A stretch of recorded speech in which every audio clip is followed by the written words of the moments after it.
My church does two things with prayer chains. So we have the emails that go out. Right. And this email will be to our prayer warriors and everything, where they'll send out the email to the people who then, that's what they do. They pray. They are on our prayer team, do that.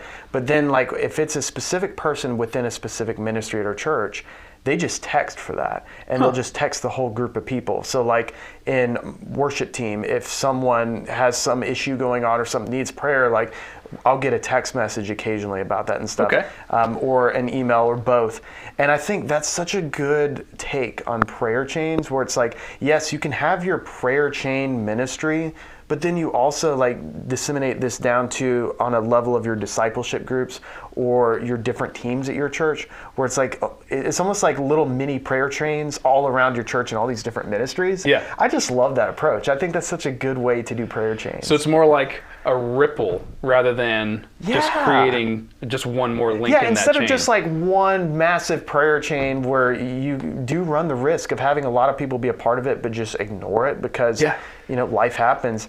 It's more of like, hey, I see a prayer request that just came up that I just got texted about or emailed about from my worship leader on the worship team I'm a part of, or from my discipleship group leader, because this is a person in my discipleship group that needs prayer. And so that's really a way to take prayer chains to the next level by actually making it smaller and making it more based on that discipleship. It's amplifying through simplification. Yes. Making it easier. Yeah. Because what I see prayer chains, like at churches that I've seen do prayer chains, and it kind of becomes a bit of a struggle, is where they'll start a chain just by passing a prayer request on to one person, and that person prays for a day, 2 days, a week, whatever the agreed thing is, and then they pass it on to the next person who does the same thing, who passes it on. But it gets lost eventually along the chain. Someone doesn't forward it, someone hits reply all instead of forward. Seen that many times. The reply all problem is eternal. Across the board. I'm guilty. I've done it. I actually did it last week. I replied all.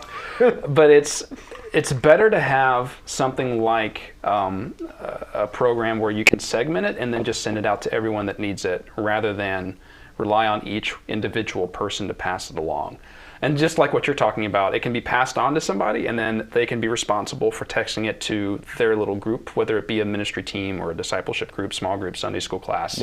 It's way more effective to do that than pass an email along like a game of telephone. Oh man, I'm just thinking back to those days. Isn't it funny how like when you think, you kind of look up and you're like, I'm just thinking I guess the ideas are up there, right? I wish they were, but just reach and grab it. Prayer chains, good stuff, man.